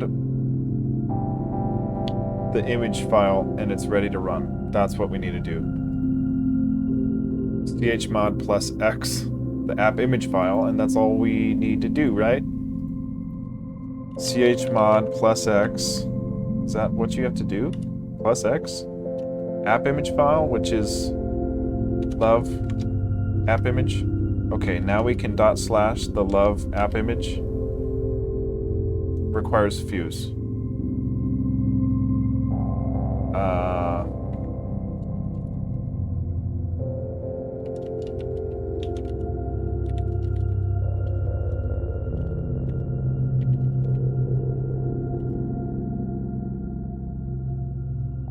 This might be it. Okay, run the app image. Please check. Try mod probe fuse first. Oh yeah, silly me. Why didn't I try mod probe fuse first? What the? What is that? Check your fuse setup. Dude, I don't know what fuse is.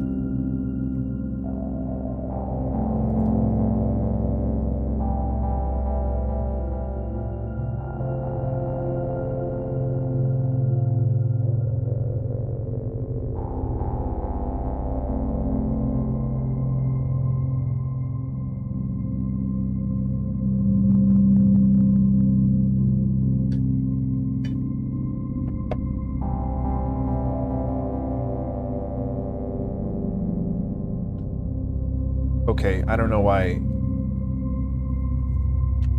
Fuse failed. What does that even mean?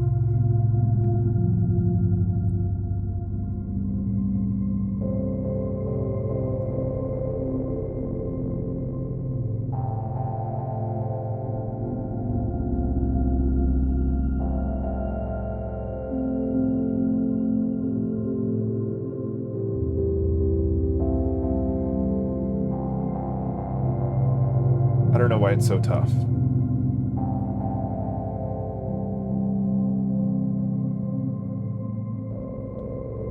How to install Fuse. Let's try this. Mod Pro, but hey, that's what it was telling me. So this might be right. Let's... Okay, so we've got that. Now let's mod probe our Fuse. Unlike a noob. Because, you know, who wouldn't know to type in... God damn it.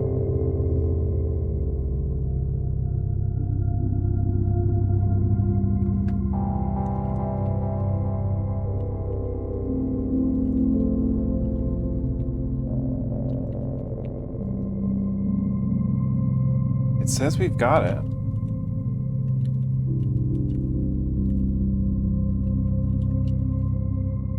Module not found. I guess Fuse might just not work in Windows Linux subsystem.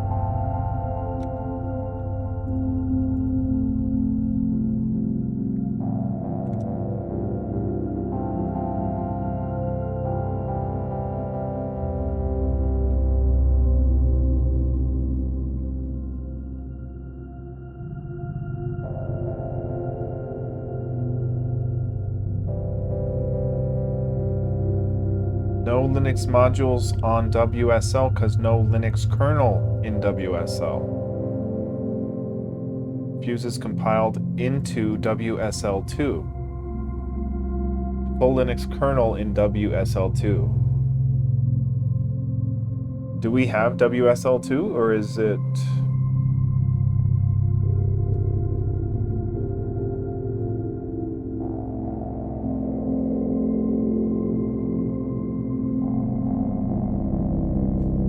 WSL2.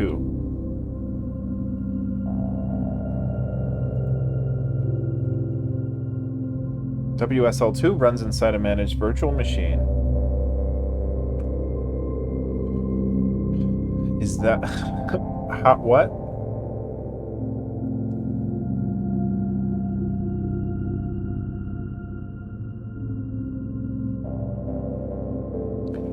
WSL2 is the default distro type when installing a Linux distribution, so we should have that.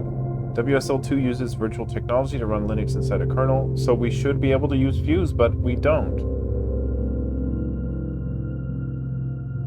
We can't do it.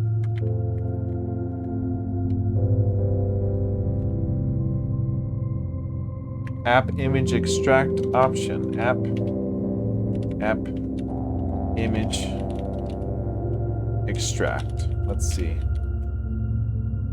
Okay, did that work?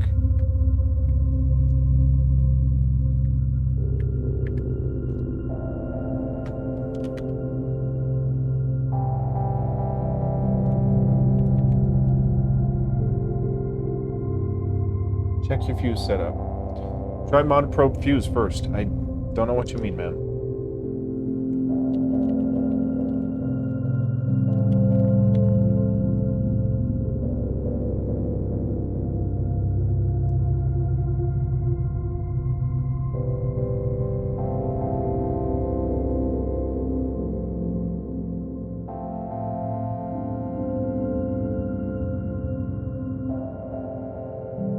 Docker unprivileged? What does that mean?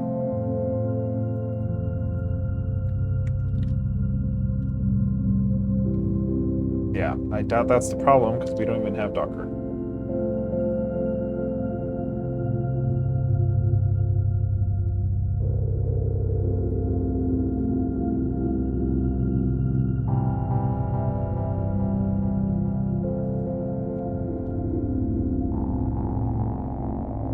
Yeah, there's no Guess we got no kernel, but I thought this would be WSL2. Oh my gosh, I thought today would be simple, of course.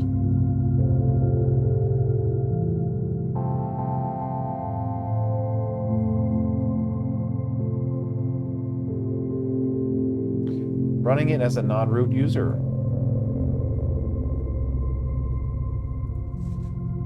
I'm running it as sudo modprobe fuse.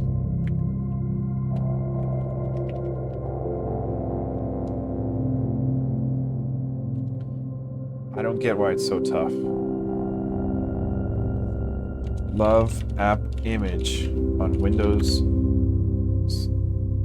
subsystem Linux.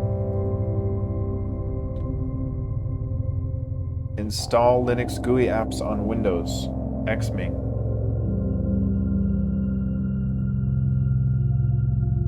You know what? I did used to have this. So I'm thinking maybe this is necessary.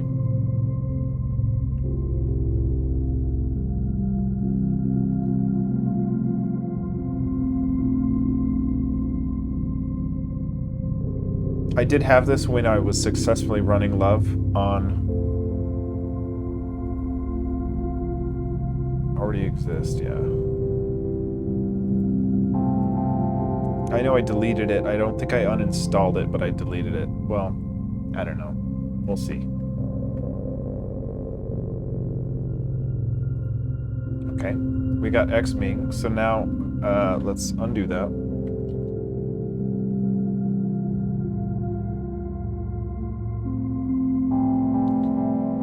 Okay, so we need... Do we need both of these?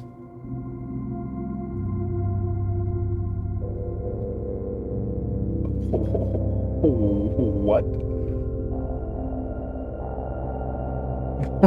What?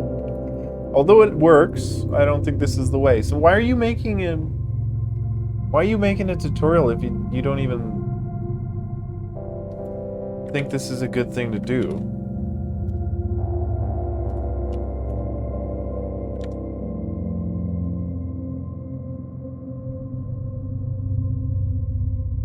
Here, look, I remember it was called like run graphical apps on WSL.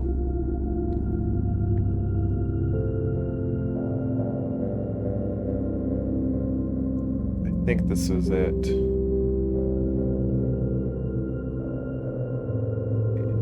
Yeah.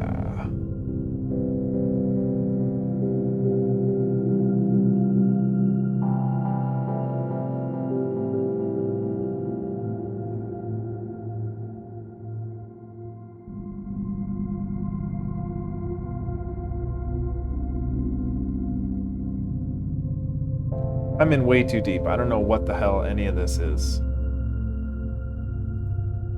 You know, just install VXXSRV Windows X Server, duh.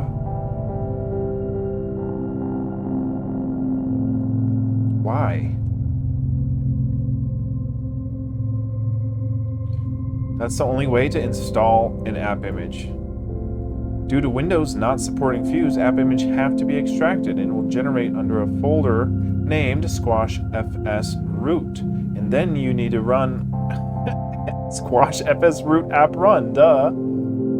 Duh.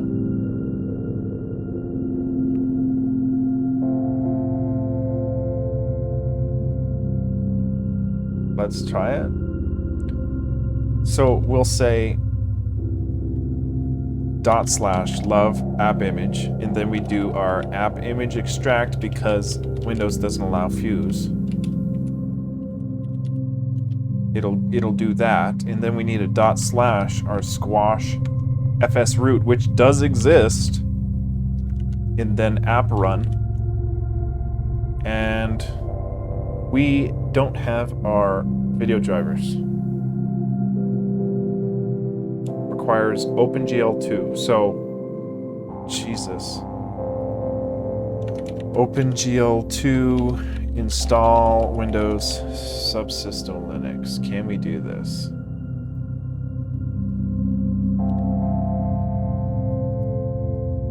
So sudo apt install Mesa utils. That should give us OpenGL, maybe.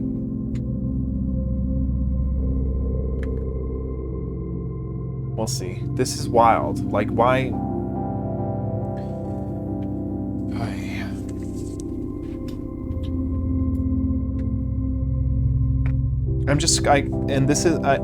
This is pointless. Like, I'm just trying to prove to myself that we can't run Love in Windows Subsystem Linux and have it run smoothly.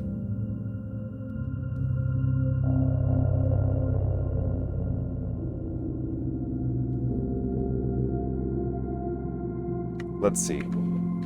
Squash, fsroot, app run.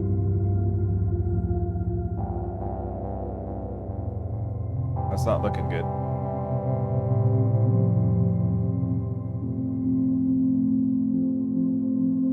Okay. You know what? I think we need to call it quits on this. We've got our game running here.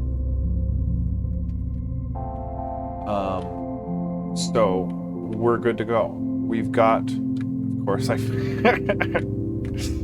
okay. Okay. Let's make a oh, and you know what? We need our SSH keys for our Windows system here, so we need to actually do that.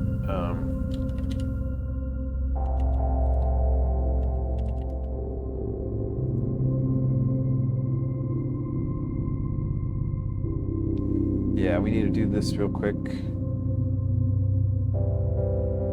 You know what, I'll do this off stream because I think it generates a key that I'm not supposed to share with anybody, so I'll get this set up for tomorrow's episode. We'll have Git able to be pushing to our online repo for tomorrow's episode. We'll give up on the Love in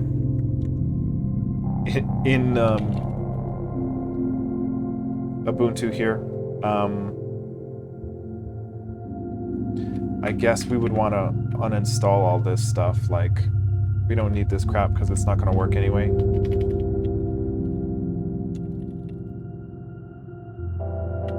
That was a quarter, or 200 megs right there. So okay, well, we've got it. We can't do leader M anymore to run our game. So I have to give up on that dream. That's okay.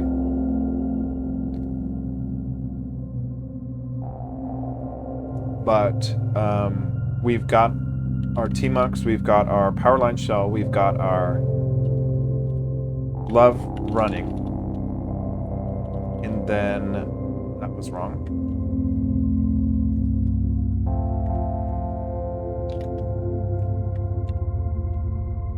Okay. So I'll try to figure out my cursor color settings off stream, and then we're ready to rock and roll. So we've got a sprite installed on our machine here, so we'll be able to make our pixel art. So tomorrow we'll be doing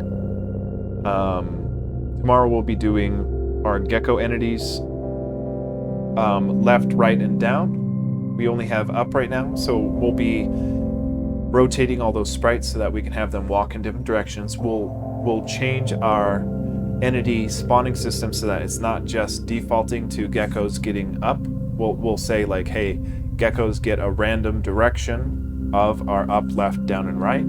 Spawn 10 geckos. They'll kind of go out in different directions. Once we get that working, we'll be doing collision detection for our scene. So we want to be able to say, once we spawn a certain map, right? Let's say we know that trees are collidables. So we can put all of our collidables in one kind of row of our map atlas, and we can just say like, hey, if our tile ID is one of these values, between 1,000 and 2,000 or whatever it is, if our tile ID is equal to one of these collidable tiles, then add it to a list for the scene of an index of an X and Y for a collidable tile, and it'll probably have to be like an entity of some sort. It'll have to have an X, a Y, a width, and a height, so that we can perform collision detection for not only our character but our entity system. So then we can say, hey, if entity left collides with the collidable, you gotta reset it to the right side to prevent it from walking over a tree. So that's going to be the next big thing. Once we've got collision detection and our entity system implemented, then we can start working on getting some magic on screen and actually using the magic casting that we've got. So right now we've got a magic bar that when we hold space, our magic bar drains. That's the red one.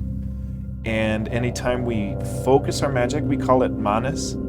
Anytime we use our manas, which is like focus, the white bar is like the result of our focus. So like the white bar will hover in the green zone. Anytime it's in the green zone, that's a successful cast.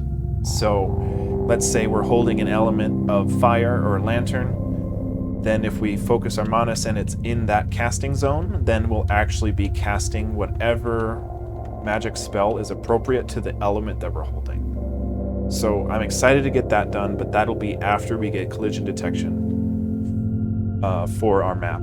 Just because I feel like that'll add a lot, you know, because right now we can walk anywhere and everywhere, and we want to be able to have a collision detection system so that we can't collide with those things. Then we can actually build out a world with little cottages or houses, walls, and then it'll feel more like an interactive game. Then we can build out the corresponding sides to have walls that, you know, like if the path is here and we can't walk to the left here, by the time we walk down, there's another path right there, or like contiguous continuity with the world as we go from screen to screen. And we'll make like a little 4-patch scene of like, here's a placeholder house with collision detection, here's a placeholder path with a wall up the side of it so that we can test that collision.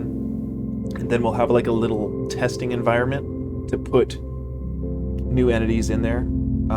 Then we'll start adding bad guys and everything, but that's what's down the pipeline now that we've got our programming environment configured. So it was a boring 3 episodes, but we're here, we're stable on the stream, so I think it was worth the 3-day effort, because we're at 0 dropped frames for a 2-hour stream. But thanks everyone for watching.